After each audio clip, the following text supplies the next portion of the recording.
各位网友，大家好，今天是2021年8月5号，星期四，欢迎大家参加王健每日观察直播2的节目。我们今天有3个主题，第一个，美国获得武汉病毒研究所基因数据病毒的基因数据；第二个，关于中国人权的现实与意识形态；第三个，中美在东亚外长会议上火拼那中美当然指的是这个布林肯和王毅一个是外长，一个是国务卿先讲最重要的今天的一个新闻CNN 的独家报道，美国情报部门已经取得大量来自中国武汉病毒研究所的冠状病毒的基因数据，目前正在进行研究一旦能够破译，可能会取得揭开新冠病毒起源的真相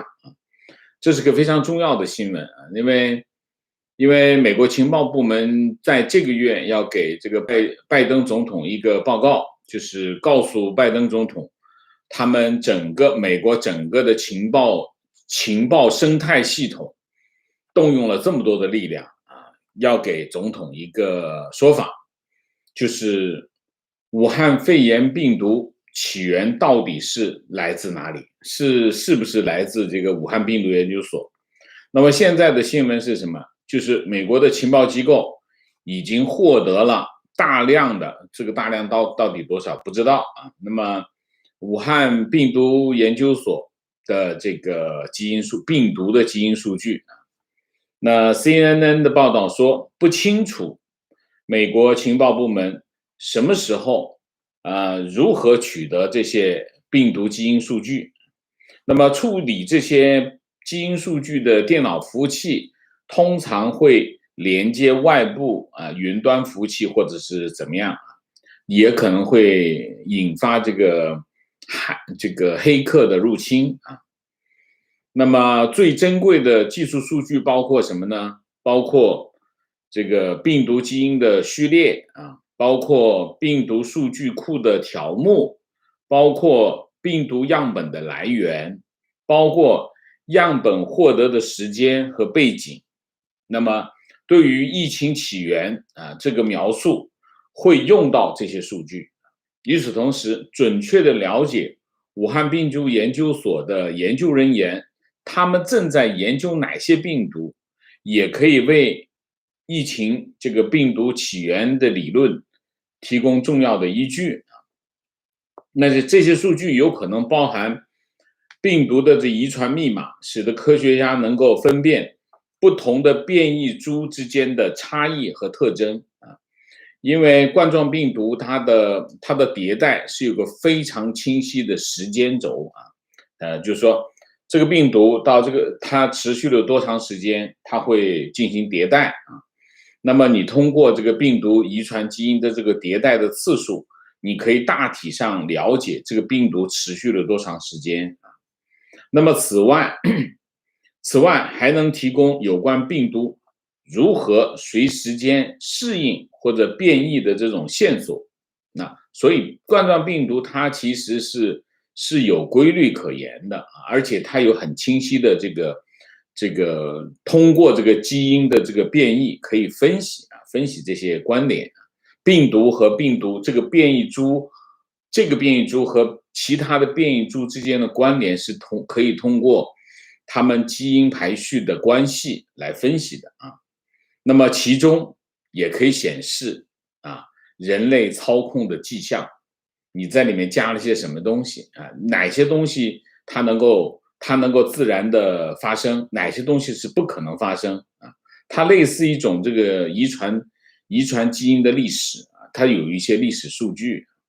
那么美国政府的调查人员一直在寻找武汉病毒研究所正在研究的22000个病毒样本的基因数据那么熟悉美国调查工作的消息人士不愿意证实也不愿意否认美国情报机构目前正在分析的资料当中是否包含了武汉病毒研究所他们的22000个样本的数据，他们不愿意证实，但是他们也不愿意否认啊，这是一个新闻表达方式啊。那么情报部门目前正在全力将这些原始数据转化为可用的资讯，运用他们甚至调用了什么呢？调用了美国能源部啊，美国能源部他们有个国家实验室，美国能源部国家实验室的超级计算机啊，超级计算机，美国超级计算机全部都是能源部在开发和使用啊，然后他们就因为要用这些运算，就调用了这个能源部的超级计算机。那现在呢？现在的问题是什么？现在的问题是，这些数据呢，现在他拿到的这些数据全部都是中文的，第一是中文的，第二是专业术语啊，所以呢，要找那些会说中文，然后又是专门研究生物学的科学家来解读这些数据，然后把它变成英文，然后进行计算分析，这是一个困难啊。所以中国人很重要吧，对不对啊？中国人非常重要。情报部门希望用这些基因数据，有助于解答武汉肺炎病毒是如何从动物传染、传递到人的身上。那么解答这个问题，对于病毒是不是从实验室泄露，还是从野生动物传播给人类，这两个理论。其实到目前为止就是这两个理论，第一个理论就是实验室合成的，另外一个理论就是动物通过中间宿主，病毒嘛，它都是寄生的嘛，通过中间宿主，然后传递到人类啊。那么知情人担心，尽管拥有完整的变异历史，那么可能缺乏从叙事方式理解上下文的资讯。无法得到真正有关疫情起源的资讯信息啊。那么不过也对他们来说呢，对情报机构来说，他们不预期啊，就是不做指望，不指望一下子拿到一个决定性的证据啊，这是不可能的事情啊，他们不预期这样，但是仍然的在努力拼凑这个背景的线索，确定真正的来源。啊，新闻就是新闻，完全的新闻就这么多啊。分析一下啊，我们讲一下这件事情到底什么意思。第一个，美国这个新闻，第一个，美国的情报机构，手上不是没有东西的啊。我们之前讲过，美国情报机构手上肯定有东西。那现在这个新闻就说明美国的情报机构手上真有东西，有料啊，这第一个。第二个。这些材料是否具有决定性的意义？不确定啊，不确定。这取决于什么呢？取决于他们拿到这些材料怎么去解读啊。那么解读，当然这个解读不是我们现在啪啪啪三个数据一看，哦，就这么回事啊，不是这样啊，它是需要非常严肃的，这是一个非常严肃的科学问题啊，需要专业人士去解读啊，去理解这件事情啊，所以要通过这些材料得到结论啊，必须是严肃的，而且是有科学依据的这个结论，这是一个。第二个呢，这是第一点，就是关于这些资料啊。第二点，为什么 CNN 会发这条新闻？这条新闻肯定是美国情报部门放的料啊，就现在要开始了啊，现在开始，所以你就看从 CNN 今天这个新闻你就知道，过去一个星期，从中国外交部发言人华春莹到这个赵立坚，疯狂的咬美国的那个实验室叫什么宝的实验室，你就知道那是有原因的。包括人民日报，人民日报今天发表一篇文章，说标题是美国严重干扰破坏科学溯源的正确方向，说美国颠倒是非、混淆黑白、毫无根据的炒作、实验室泄露理论啊，那么严重干扰国际溯源的研究合作。你可以看这一系列CNN 今天出这个新闻，跟这一系列的这个中国方面的疯狂的咬是有关系的。这是什么？这就是经典的信息战或者叫舆论战啊，就是在美国情报机构公布这个情报之前，这场舆论战已经开打了啊。那么 CNN 就是第一枪干什么？反击，因为中国在美国公布报告之前先造舆论，全力以赴的造舆论。但现在的问题是什么呢？现在的问题是中国造这种舆论的有效性是成疑的。为什么？因为它是关联方，因为这件事情谁都知道，疫情首先发生在中国，这是事实，对吧？你怎么讲说破了天，疫情从武汉开始，这是铁一般的事实。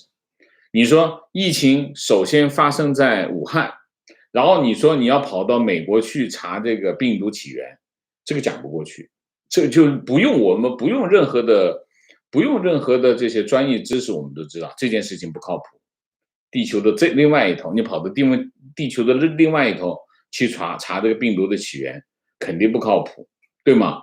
所以中国其实在过去这1个多星期以来的这种舆论战，他没有站在什么呢？没有站在坚实的土地上讲的话，就是真的是瞎搞，没有用，基本上没有用。那个伯明就是川普政府的国家安全副顾问啊，那么他原来是《华尔街日报》的驻京记者。他说，中共正在试图散布有关病毒起源的虚假消息啊，并对这个病毒疫苗制造这个怀疑论。那么他说，北京已经用公开和隐蔽的宣传充斥美国的平台啊，并通过代理人和机器人放大啊。他们现在在这个在YouTube、在推特、在 Facebook 上面发放大量的这个消息，相信就干什么？进行这就是信息战的另外这是隐秘的战线啊，隐秘的战线。这些宣传不仅在粉饰中国的政策，而且加剧美国和其他目标国家内部的社会紧张局势。其实我觉得这个问题就是针对中国和俄罗斯他们进行的这种级别的信息战，美国和西方国家没有太认真的对待这件事情，非常的严重啊。那么现在有个情况，什么情况？我们就讲一些背景啊。网络安全专家这个 Robert Porter 在2000年的8月接受澳洲天空新闻的采访的时候说，他说，黑客曾经潜入过这个武汉病毒研究所，把其中一些数据发给他和越南富布莱特大学的教授叫克里斯多夫巴尔丁Christopher Barding， 他们把这个数据，他把其中某个数据库这个偷到的这个数据分析之后，他们发现中国给这个世卫组织的数据和他们自己内部的数据的公布的数据差异非常的大。什么意思呢？人话就是他们给世卫组织的数据不是真实的数据，他们自己的数据根本就没有给这个世卫组织，就这个意思啊。波特解释他说数据库有64万个项目，大部分都是某个特定的日期和每天案件数量出现偏差之前被删除的所以他认为中国意识到冠状病毒将会在全球大流行，就开始清理数据，就他已经删掉了很多每天出现的数量都删掉了很多那到了2012年6月，澳洲这个天空新闻取得武汉病毒研究所的独家片段，显示研究所里面养了什么呢？养了活的蝙蝠那么就是为了开发研究这个冠状病毒。然后众议院外交事务委员会首席共和党的议员叫麦考尔这8月2号发表这个报告说是什么呢？他认为病毒在2019年9月12号之前，在某个时间点，在武汉病毒研究所泄露啊。他有几个论点啊。第一个，他说在疫情发生之前，武汉病毒研究所的国家安全实验室曾经招标进行空气安全危险废旧处理系统和中央空调系统翻修的招标啊，这是第一个。第二个，2019年的9月12号，与实验室相近的武汉大学发布了一份实验室检查通知啊，武汉大学。几个小时之后，武汉病毒研究所的病毒序列数据库从这个互联网上消失了，就给删掉了啊。当天晚上，武汉病毒研究所发布这个真人启事，招聘实验室的保安服务人员，包括门卫、警卫、这个视频监控、安全巡逻以及处理外国人员登记和接待的人员，他开始招聘啊。然后2019年的9月和10月，武汉的卫星图像显示，医院就诊的人数开始增加，同一地点、时间、地点，网上对病情症状的搜索量开始增加，大家开始增加这个病情的搜索。地图数据还显示，武汉病毒研究所的研究人员很可能在日常工作中使用武汉的这个公共汽车和地铁，然后把这个病毒传播到整个城市。然后2019年的10月，武汉举行了这个世界军人运动会啊，为期9天的比赛，来自100多个国家，将近1万名选手参加了比赛。可是报告引述国际媒体和运动员都没有观众进场，而且武汉看起来像个鬼城。说他们说整个比赛啊，这个运动员参加比赛的运动员说这个比赛是没有观众，整个运动场中没有观众啊，说武汉看起来像个鬼城。所以对于迈克尔的报告，中国外交部就当然就是基于编造的谎言等等啊，就开始反击啊。然后就是谭德赛在7月15号说，这个第一次这个调查当中，中国没有跟世卫的专家分享这个病人的数据，认为专家否认实验室泄露病毒的结论是过早的推断，等于什么呢？谭德赛在7月15号的采访当中，把这一次第一次世界卫生组织去溯源的这个调查的结论给推翻了。然后就是7月28号啊，那么布林肯和这个谭德赛会面，然后布林肯就说，美国支持世界卫生组织再去中国，对这个武汉肺炎病毒起源进行更多的调查啊。现在大体上这件事情呢，有几个已知的事情。第一个感染的个案已知的啊，是2019年12月1号在武汉发病，首位前往医院就诊的患者是2019年12月8号发病，2019年12月12号到医院求医，12月26号，然后这个武汉呼吸和重症医学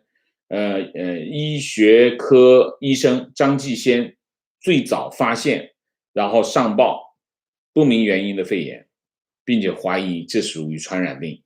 然后到了12月30号，这个8个医生啊在群里面转发，其中包括李文亮医生，这个感染才公布于众，全世界才知道武汉发生了一个不明原因的肺炎，而且急速的扩散，就是这件事情。所以我们可以看到，随着这个报告的，就是美国情报机关关于武汉病毒肺炎的调查报告的公布的这个日期日益接近，你可以看到中美两国之间的这个交锋在日益的激烈，这是一个大杀器啊！就是8月份美国公布的这个报告将会是一个大杀器，而这个大杀器会不会导致一个中美之间的这个摊牌，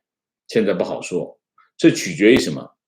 取决于这份报告到底得出了什么结论，这个非常关键。所以8月份大家一定要屏住呼吸，看这个报告什么时候出来，好吧？好，那我们今天再讲一个有一点复杂的题目，这个题目就是关于中国人权的现实与意识形态啊。为什么我会起一个这样的标题？关于人权问题，中国人对人权这个名词，这个名词有非常复杂的心理啊，因为我也我在中国成长啊，我在中国长大。中国政府在我们从小就给我们洗脑，人权这个字是个坏词，是个负面词汇。但是对于中国人来说，中国人就是因为没有人权，中国才会这么惨，中国人才会这么惨。我为什么今天要讲这个题目？因为我今天看到很多的信息，这些信息我把它拢在一起啊，我一起跟大家分享啊。关于人权，人权是什么？就是人的基本权利啊。联合国有2个关于人权的公约，这2个公约呢，中国都加入了啊，都签署了。但是中国政府从来没有告诉过中国人民，中国已经加入了联合国人权公约啊。那么这2个人权公约呢，中国加入了，但是中国的人大从来没有批准过这个公约。也就是说，中国虽然签署了联合国的人权公约，但是中国人民不知道中国已经签了，而且中国人民也不知道中国人民应该有的什么样的人权。那我为什么讲到这个呢？我今天看到了一些东西啊。第一个东西就是郑州有个网约车司机，他写了一个很简短的文字啊，念给大家听。他说来郑州10来年了，一直在底层挣扎，跑过货拉拉，送过外卖，也做过代驾。前几年买了台车，开始跑网约车，收入不稳定。现在有个9岁的女儿，媳妇不上班带孩子，我妈年纪大了，跟我们一起住，租了个2室1厅的房子，全家靠我一个人去挣钱，没敢歇过一天啊。住在松山南路，郑州啊，松山南路旁边的一个安置社区房。房子在1楼，前段时间屋子进水，被通知到安置点，上周刚搬过来，现在在打扫卫生啊。周末遇上了疫情，27区的一些社区慢慢的变成了封控区。我每天除了开车就是留意疫情发展的情况，怕小区被封，没有收入来源。上午突然接到媳妇的信息，说小区刚刚被划为封控区，只进不出。媳妇让我早点回去，顺便买点生活用品。我的打算是不回去了，就在外面开车，晚上在车上睡。虽然小区不能出来，但生活保障没有问题，所以他们娘几个在家里也安全。为什么冒险？因为一旦进去，不知道什么时候才能出来。一家4口每天都要吃饭，没有房租。还有房租每个月要交，我这个唯一的收入来源不能断。我前2天做了核酸阴性，开车全程戴口罩，每个乘客下车都会用酒精给车消毒，小心翼翼。说是保护生命安全，其实也是为了保证一家人的生活。媳妇说安全第一，让我回家。我说我知道，我会注意安全，我也要保证你们的生活。这个话写得很平静啊，但是我读这段话读的心里非常的难过。这个男人他要养一家4口，政府说关就关了，说封了就封了啊。人权是什么？人权就是你有免于恐惧的权利，你也有寻求你生活的权利。但是中国人没有。你可以看这封信写的他没有别的，他就是想工作挣钱养家，没有别的。中国的防疫，我们讲从2003年开始，非典开始，中国的防疫就是2个手段，第一个叫阻断，第二个叫封停。阻断跟封停直接就封杀了这位网约车司机的生计。中共从我们小的时候就每天在批判福利、批判人权啊，所以呢，中共疫情发生之后，他们从来没有对中国的人民进行救援。所以你可以看啊，一说到美国的这个救助，那中国人很愤怒的一塌糊涂，这都是洗脑的结果，还以此为骄傲，就这个中国没有救援，没有救援的结果就是你看到的这封信，这些人没有饭吃，这是另外一个，这是一篇，另外一篇是什么？另外一篇的这是发表在另外一个知乎上面啊，知乎上面现在已经删掉了。他的标题是我是教培的老师，我做错了什么？他说，双减政策一出台，指名道姓针对教培行业，尤其是文化课的补课进行打压、封杀、取缔、罚款。我忐忑的心最终看到热搜出现了广东将校外培训机构整治纳入扫黑除恶专项考核，我崩溃了啊！我兢兢业业地拯救着被学校放弃的差等生，即便家长不尊重甚至辱骂，即便家人不理解和亲戚的耻笑，都不曾动摇过我要待在教育培训做补课老师的决心。你见过差等生被嫌弃、被嘲笑、被责骂吗？你见过差等生从0分到10分，从30分到80分？你见过差等生被人尊重后的笑容吗？过来找补习社是家长主动来的吧？是我跪着骗回来的吗？别说圈钱跑路的垃圾教培机构，人类有的是人渣，你拿骗钱的机构跟我们比较，有什么好比的？争执的必要都没有。制造学习压力的是教培机构吗？你怎么不去试试取消985、211？北上广深1线城市社招老师怎么只要北大清华？怎么不录取成都师范学院的学生？他们也是本科。所以到底是哪个鸡毛说是我们教培机构在制造学习压力和恐慌？我现在是扫黄打非的头衔，我想怒吼一句国粹来发泄，可以吗？这就是一个补课老师的心声。我今天还看到一个视频，我在推特上转发，如果你们要看，可以去我的推特上看这个视频。视频我来源说是深圳，我看不大像深圳啊，但是肯定是一个是个教室，有一群政府工作人员一脚把那个教室的课门踹开，然后把里面的正在上课的老师给揪出来，那凶神恶煞，像极了什么？像极了文革。文革就是这样啊，文革就是这样。这就是现在教培行业的情况，政府就是这样对待他们。这就是什么？这就是文革。这就是什么？这就是义和团。文革、义和团和现在的这个做法是一脉相承。这个一脉是什么脉？就是只要最高领导人发话了，这就是政治正确。只要政治正确，我可以干所有的坏事。文革就是这样，义和团也是这样，现在对付教培也是这样。大家记住，有一天任何一个行业都会这样，任何一个中国人都会面对这样的处境。这是什么？这就是人权。人权是什么？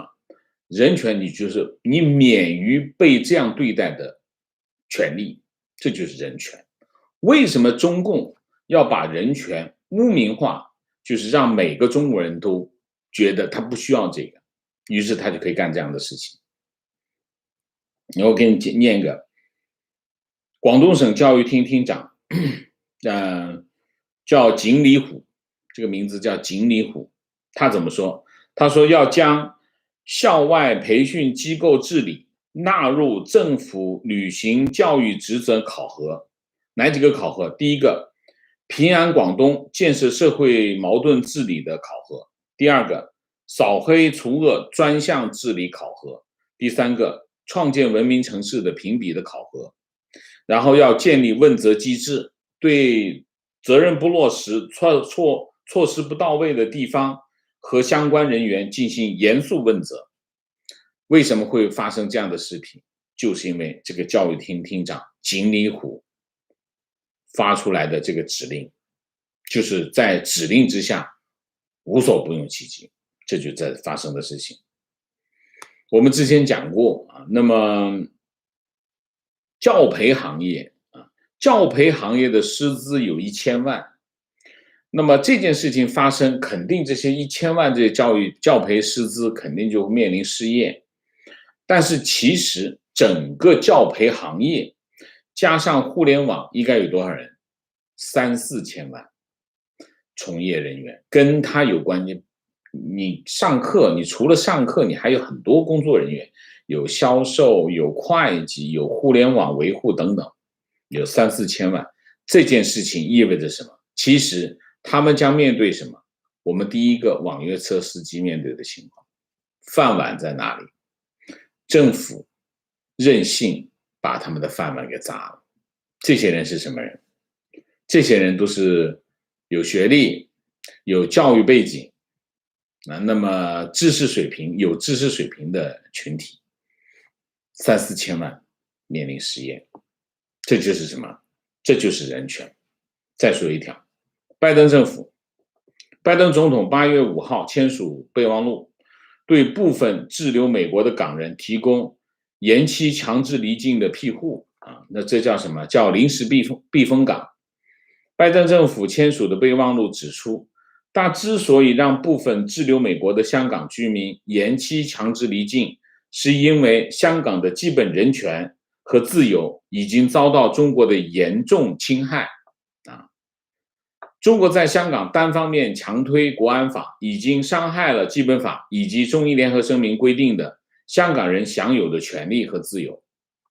自从国安法去年6月在香港实施以来，香港警察持续开展出于政治目的的抓捕行动，并按照国安法拘留至少100位反对派政治人物、活动人士和示威者，指控这些人分裂、颠覆、从事恐怖袭击以及与外国和境外势力勾连。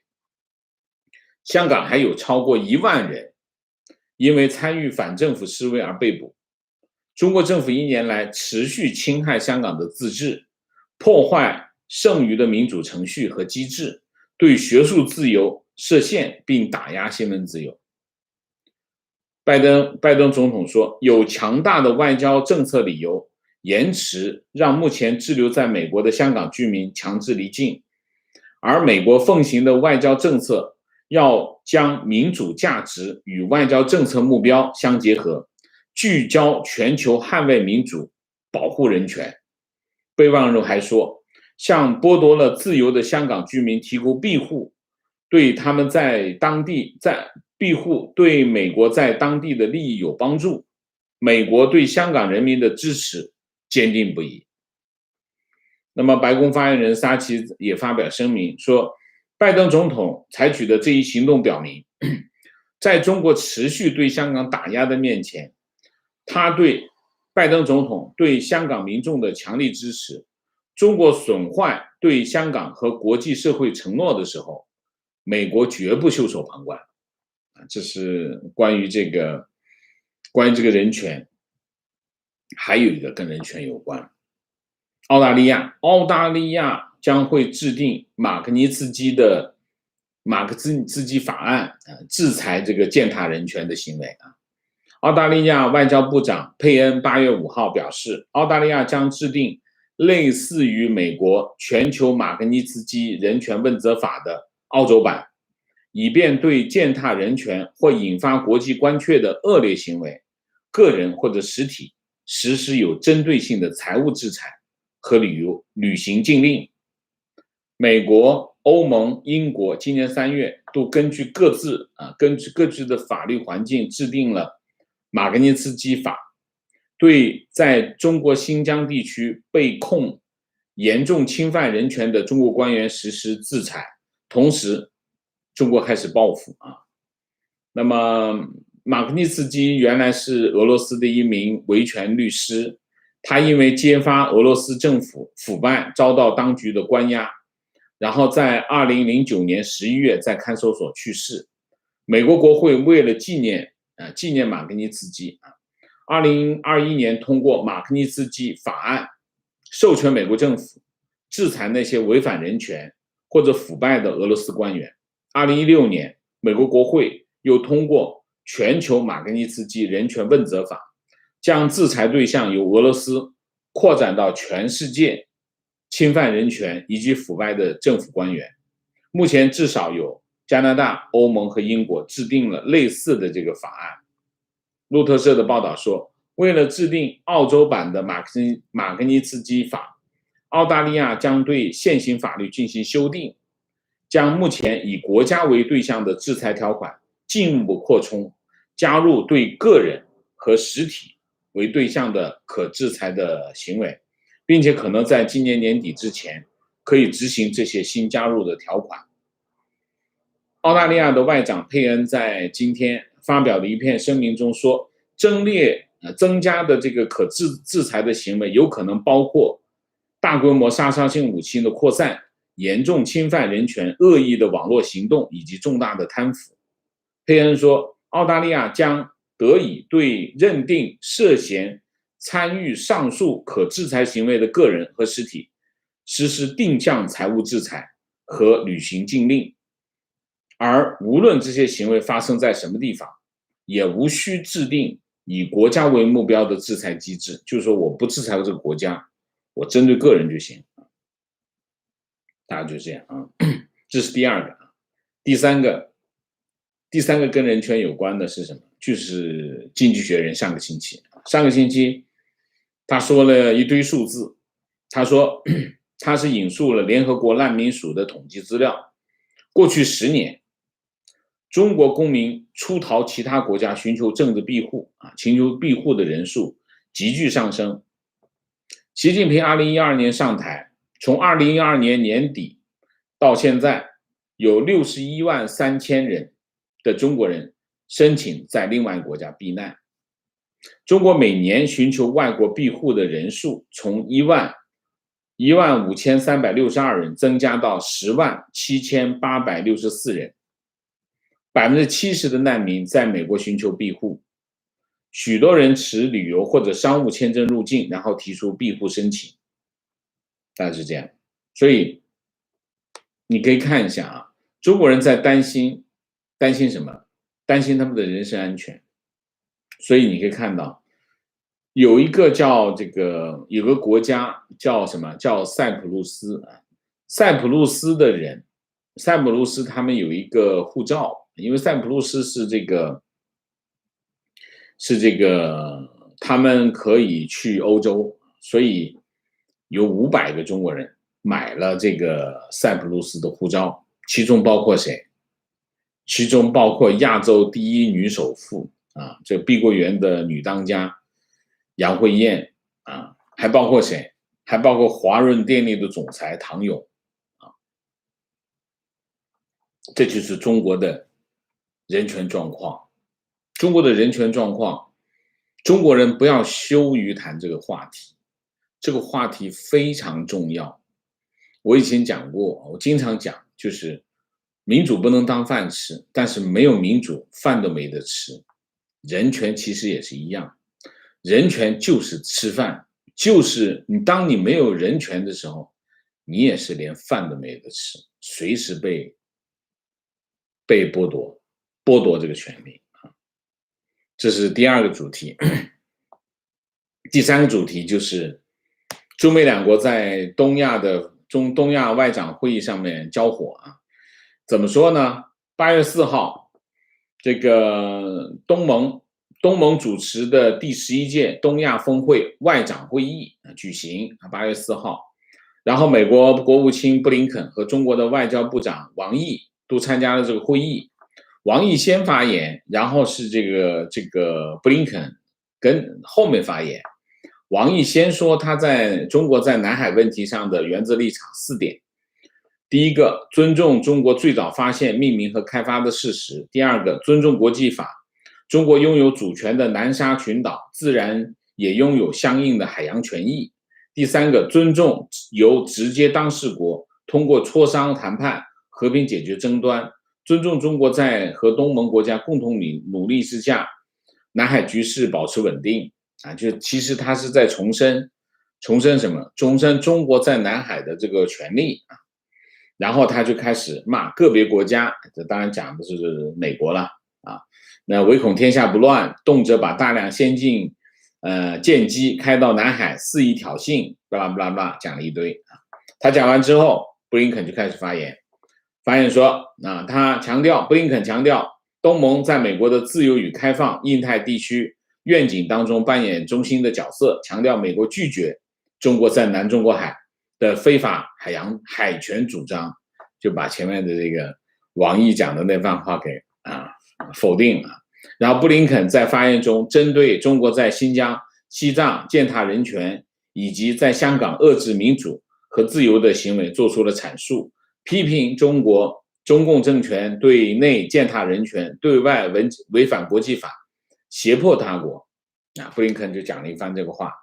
然后已经发言过的王毅举手要去第二次发言，然后就指着这个布林肯说你们果然不出所料，美国等个别国家利用这个多边平台对中国的内政进行攻击抹黑，然后你们对中国的内部事务指手画脚，这个造谣抹黑啊，然后你们现在竟然还表达所谓关切什么？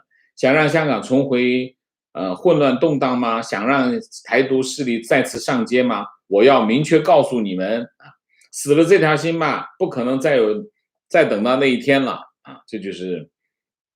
然后这个美国国务院的官员说，布林肯在出席这个会议的时候，阐述对中国人权的看法，向东南亚国家展示，虽然美国不要求任何国家在中美之间做出选择，但是很明显，对内压制、对外嚣张的中国相比，美国与东盟国家享有共同的价值观，是真诚的、值得信任的国家。这样国家就在公共场合开始火拼啊。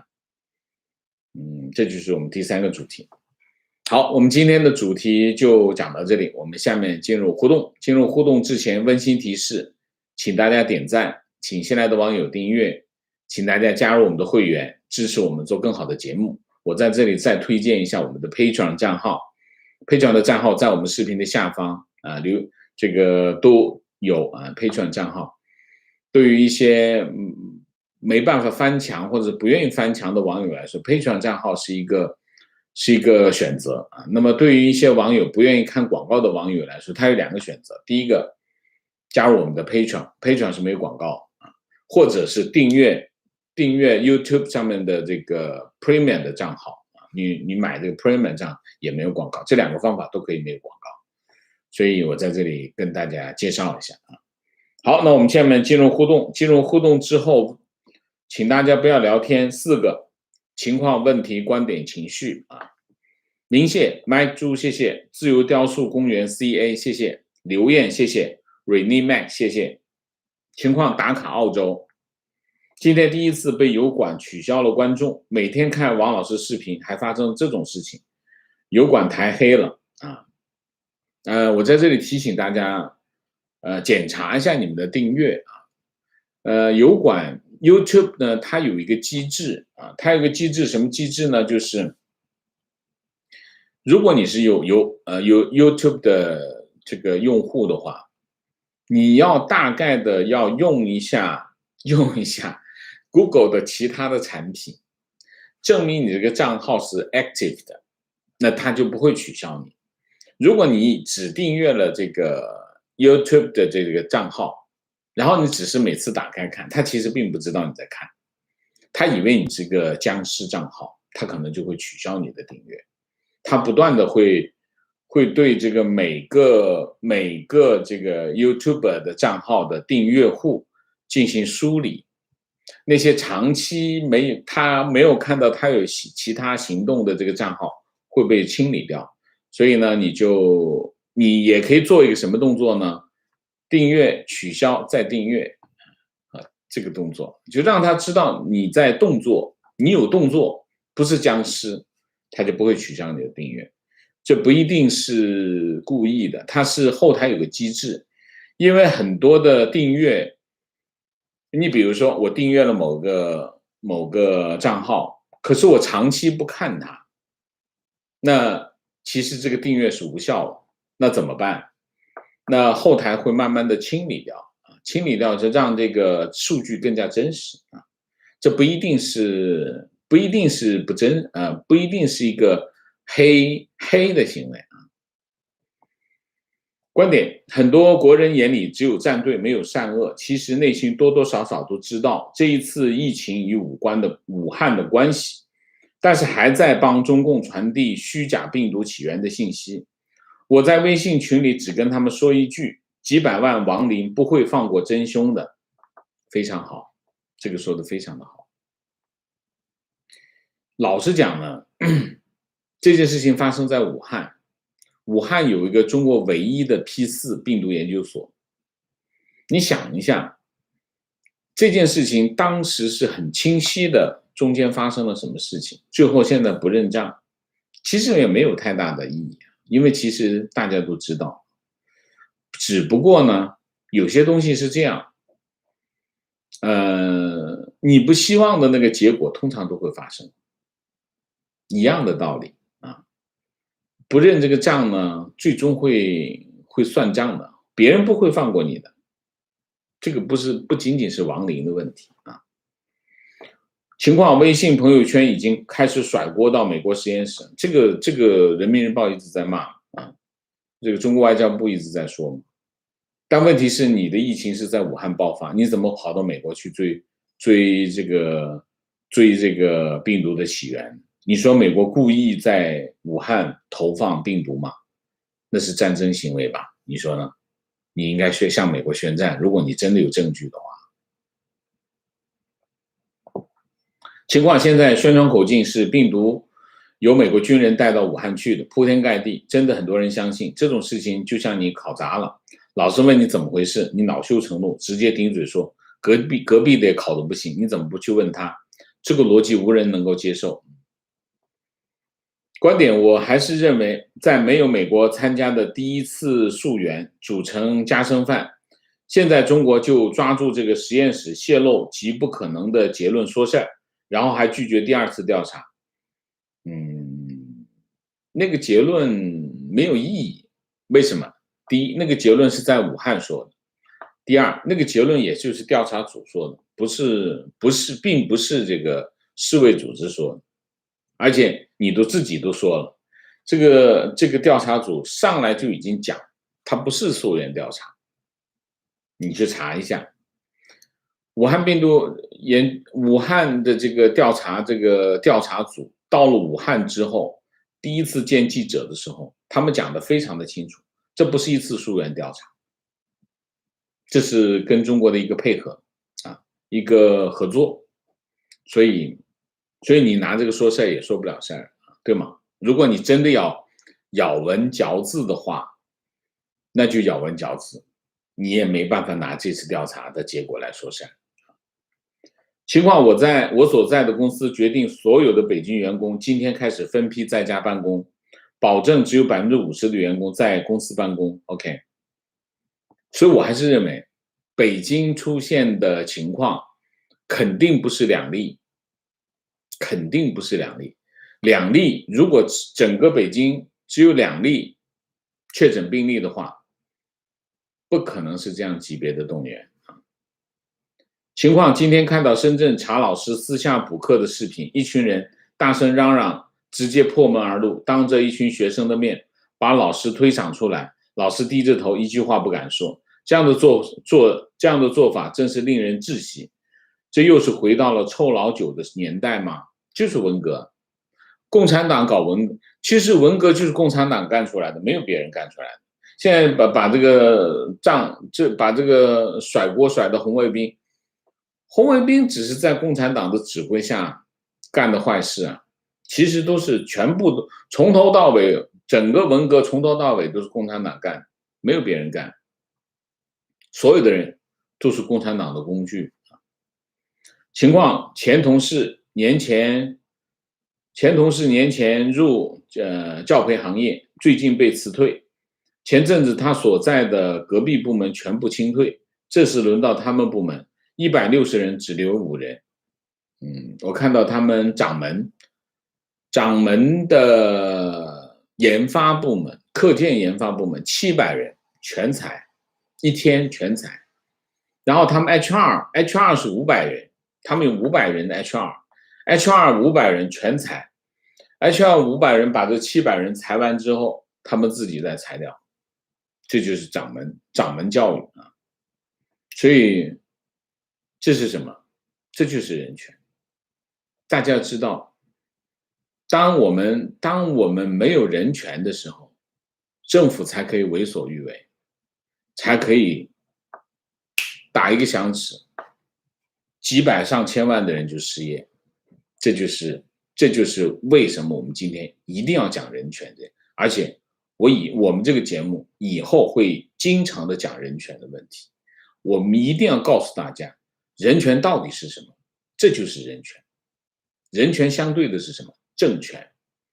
当政府的权力没有底线的时候，人权就变得非常的脆弱。你的岗位、你的饭碗、你的所有的一切、你的财产、你的工作都是非常脆弱的，1秒钟就会消失。情况今天发现了 YouTube 推送的频道全是自干五，全部说话没有逻辑，吹捧。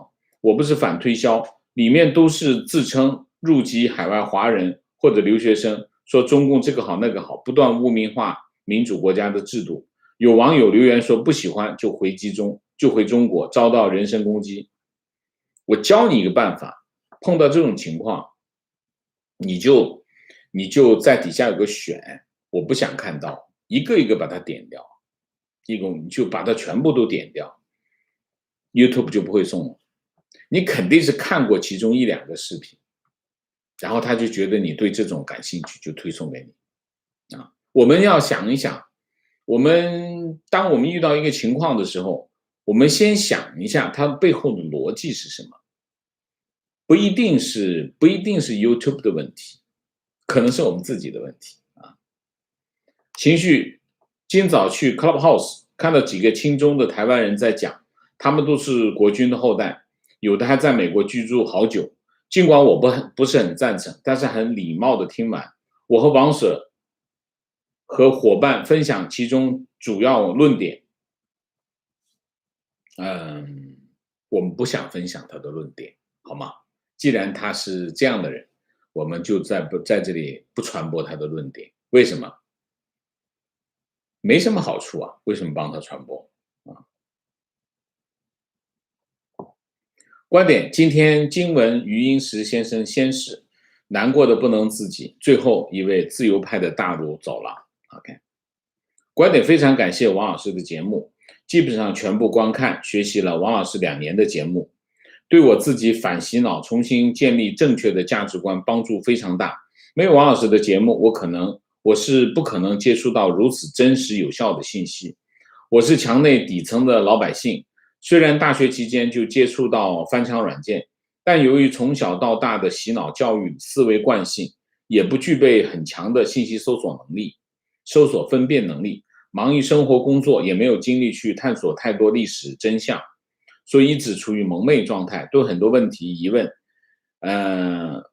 有疑问，但是很难深入思考寻找答案。OK， 观点：目前灭霸搞中概股，有可能是企图撬动美股，毕竟已经涨了10几年了，以验证东升西降的论点，反正疼的也不是他。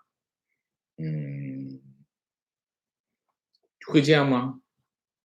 我觉得不是啊。大家想，他没那么精明啊，他们的，老实讲，中共的很多事情，也就是脚踩西瓜皮，到哪是哪。情况我的健康码前几天一天一变，黄绿黄绿黄绿，今天半个小时一变，黄绿黄绿，给社区打电话无解，给疾控中心打电话，疾控中心让联络社区网格员，网格员又让联系我身份证号码所在社区，我想他们自己都不知道自己在干什么。就是这样，他们其实操作能力很差，但是他拥有巨大的权力。其实你的这种情况跟谁很像？跟习近平很像，就是他拥有一个响指灭掉一个行业的权利，但是他对这个世界的认知和把握和控制能力又非常的差，所以你觉得这就很危险啊！就中国现在危险的地方在哪里？就在这里，就是有一个人他拥有一个响指灭掉一个行业的权利，但是呢，这个人有毛病，什么毛病？他对这个世界的认知有缺陷，他很偏执，他很难获取一个真实的一个方向。那你说多危险？就有点像什么无人驾驶的汽车，你说危险吗？就是这样。观点记得我是王老师最早千把人关注就看王老师的视频的人。当时因为王老师几个财经类的话题是我关心的，所以点进去看。再到后来爆发疫情，更是尽量每期都看，一直到现在。深深的感谢王老师，是我心中对真实世界和知识的一盏灯。希望王老师身体健康，能把节目永远办下去。谢谢你啊，谢谢。是的，我要努力锻炼身体啊。提问为什么不直接制裁独裁者，比如习近平以及普京和金正恩啊？好问题。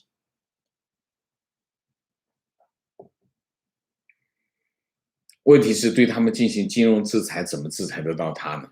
是吗？问题谈到人权，王老师能否谈谈便衣警察？中国的警察已经世界上唯一不需要搜查令就可以随意进入居民房屋了，而便衣警察是不是进一步剥夺了大家的隐私，包括钓鱼执法？便衣警察也罢，警察也罢，在一个文明的国家，在一个法治的国家，在一个有基本人权的国家，警察的权利是受到约束的。因为警察他拥有武力，他拥有权力，执法的权利，所以他和普通的老百姓之间，他是有不同的地位。所以他们通常我们会说，你要限制警权，不能够放大警权。你说的这个情况，就正是中国现在的情况。中国现在的政权非常的庞大，民权被压制在底下。当然，警权就是政权的其中一个突出的部分，因为它是对付老百姓。你说的这个便衣警察也好，钓鱼执法也好，都是一样的，这是不允许，在文明的国家都不会发生的事情啊，但是在中国就会发生，所以中国是不正常啊。提问王老师好，你在国外信息可能灵通点，为什么一个国家会以举国之力去力挺一个企业，甚至不惜巨大代价去国际上维护这个企业，涉嫌违反国外法律的高管？华为手机性价比不高，5G 技术不成熟，且有不少争议。在很多同行和供应链伙伴说，他经过的地方寸草不生，实在想不明白。没什么想不明白啊，他就是他自己的呀。华为是国企中的国企，才有可能这样，你说呢？否则的话，凭什么这么干？共产党跟他有亲吗？你说是不是？所以这个问题，力挺，这不叫力挺，这叫保护。不是力挺那么简单，他在中国政府在动用他的外交资源去保护华为，保护华为的高管，或者是保护华为所谓老板的女儿。为什么？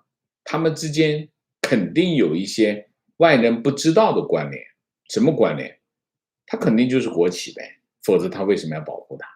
你说是不是？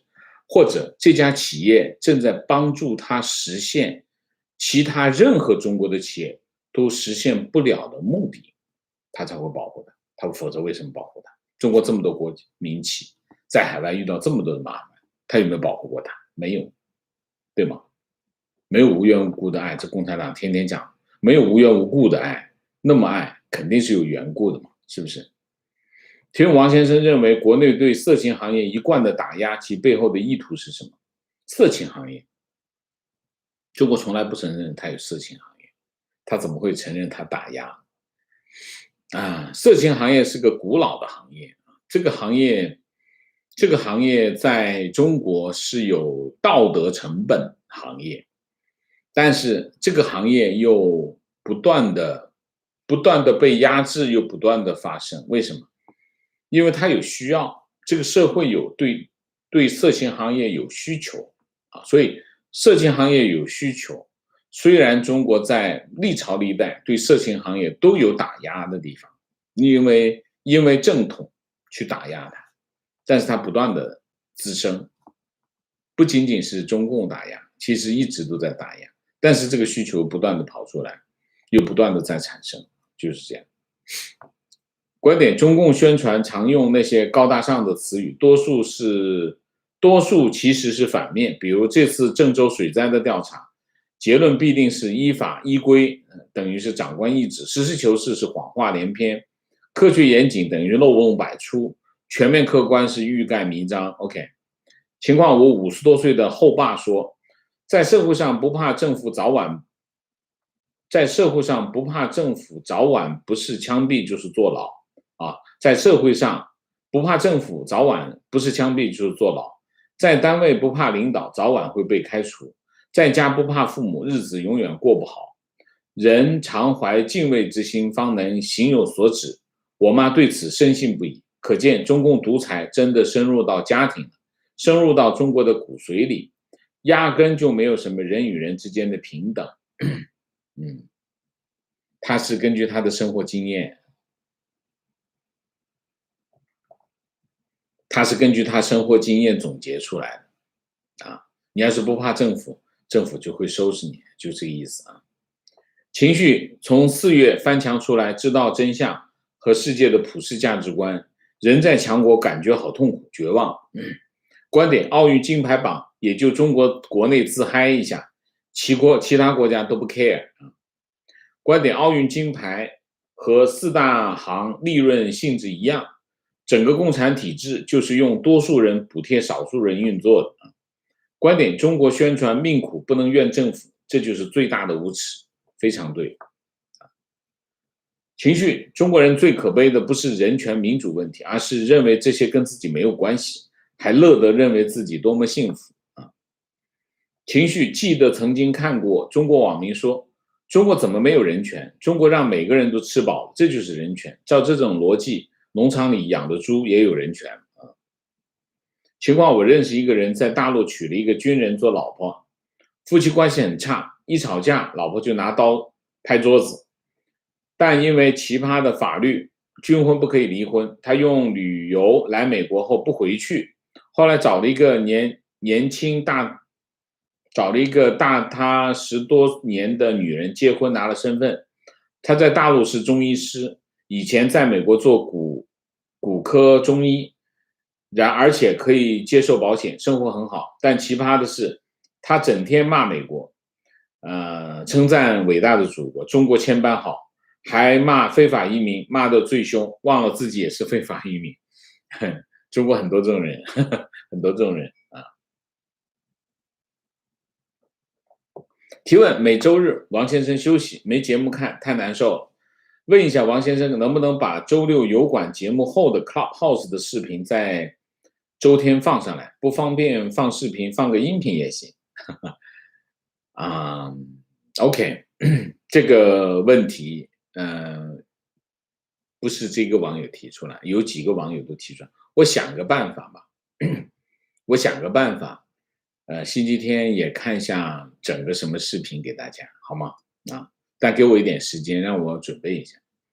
观点每晚用餐时会听节目，在美西有时候看王老师节目看不下去，说到香港青年会哭说到网约司机会哭，40来岁的人了，现在才知道王老师的一颗中国心，谢谢情况王老师讲的全是事实，我也是在中国长大，经历过文革，经历过改革开放，经历过6·4，现在回头看35岁前的生活，觉得那个时候我活得完全没有尊严，什么事情都要讲关心。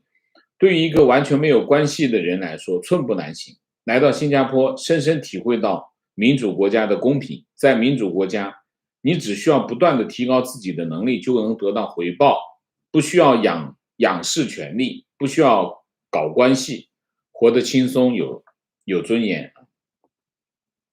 明线Jordan Lee 2年前的今天在油管上认识了王先生，这2年来王先生的节目越做越好。王先生这2年的陪伴使得我对这个世界有更为全面的认识。王先生积极向上的态度也影响了我，在工作和生活上做出了改变。今天比昨天要好，明天比今天要好。感谢王先生的辛苦付出，谨记王先生的话，做正确的事，做更好的自己。谢谢 Gordon Kim Your Mind 谢谢 Mr. X 谢谢。生而为人的3大权利：生命的权利、自由的权利、追求幸福的权利。独裁者在逆天而行，天理难容。谢谢 James 叶，谢谢。好，我们今天的节目就到这里，感谢大家的参与，我们下个节目再见。再见之前，请大家点赞，请新来的网友订阅，请大家加入我们的会员，支持我们做更好的节目，做更好的自己。谢谢大家，谢谢。